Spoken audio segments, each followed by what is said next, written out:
दोस्तों आज हम पढ़ने वाले क्लास 11th का चैप्टर नंबर 12 जिसका नाम है चंपा काले काले अच्छे नहीं चिन्हाते। तो दोस्तों इसे हम एनिमेशन के माध्यम से आसानी से समझने की कोशिश करेंगे।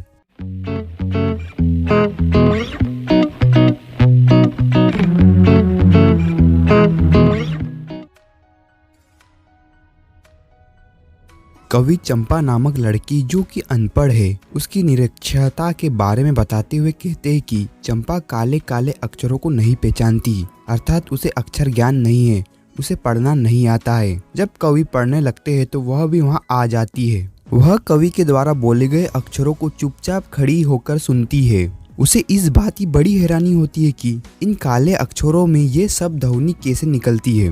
कहने का तात्पर्य यह है कि वह अक्षरों की ध्वनि व अर्थ से हैरान होती है। कवि चंपा के विषय में बताते हुए कहते हैं कि वह सुंदर नामक एक ग्वाले की लड़की है। वह गाय भैंस रखते हैं। चंपा उन्हीं सभी पशुओं को प्रतिदिन चराने के लिए लेकर आती है। वह बहुत अच्छी है और थोड़ी चंचल भी है। वह शरारतें भी करती है। कभी कभी तो वह कवि की कलम चुरा लेती है। कवि किसी तरह उस कलम को ढूंढ लाता है तो उसे पता चलता है कि अब उसका कागज गायब हो गया है। कवि चंपा की इन शरारतों से कभी कभी परेशान भी हो जाता है।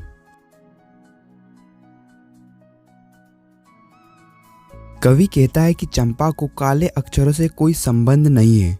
वह कवि से पूछती है कि तुम दिन भर कागज पर लिखते रहते हो, क्या यह काम तुम्हें बहुत अच्छा लगता है? उसकी नज़रों में लिखने के काम की कोई महत्ता नहीं है। उसकी बात सुनकर कवि हंसने लगता है और चंपा चुप हो जाती है। एक दिन चंपा आई तो कवि ने उसे कहा कि तुम्हें भी पढ़ना सीखना चाहिए, मुसीबत के समय में तुम्हारे काम आएगी। उन्होंने चंपा को महात्मा गांधी की इच्छा के बारे में भी बताया कि गांधी जी की इच्छा थी कि सभी आदमी पढ़ना लिखना सीखे। चंपा कवि की इस बात का उत्तर देती है कि वह नहीं पढ़ेगी। आगे कहती है कि तुम तो कहते थे कि गांधी जी बहुत अच्छे हैं, फिर वे पढ़ाई के बारे में क्यों बात करते हैं? चंपा महात्मा गांधी जी की अच्छाई या बुराई का मापदंड पढ़ने की सीख से लेती है। वह ना पढ़ने का निश्चय दोहराती है।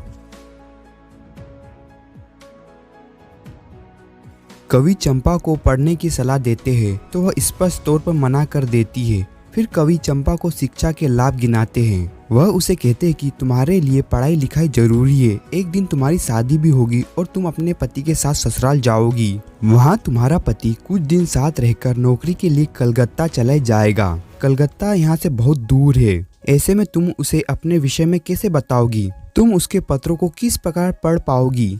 इसलिए तुम्हें पढ़ना चाहिए। कवि द्वारा चंपा को पढ़ने की सलाह पर वह उखड़ जाती है। वह कहती है कि तुम बहुत झूठ बोलते हो, तुम पढ़ लिख कर भी झूठ बोलते हो। जहाँ तक शादी की बात है तो मैं शादी कभी नहीं करूँगी, और यदि शादी भी हो गई तो मैं अपने पति को अपने साथ रखूंगी, उसे कभी कोलकाता नहीं भेजूंगी। कहने का मतलब है कि वह अपने पति का शोषण होने नहीं देगी। चंपा यहाँ तक कह देती है कि परिवारों को दूर करने वाले शहर कलकत्ता पर वज्र गिरे। वह अपने पति को कलकत्ता से दूर रखेगी।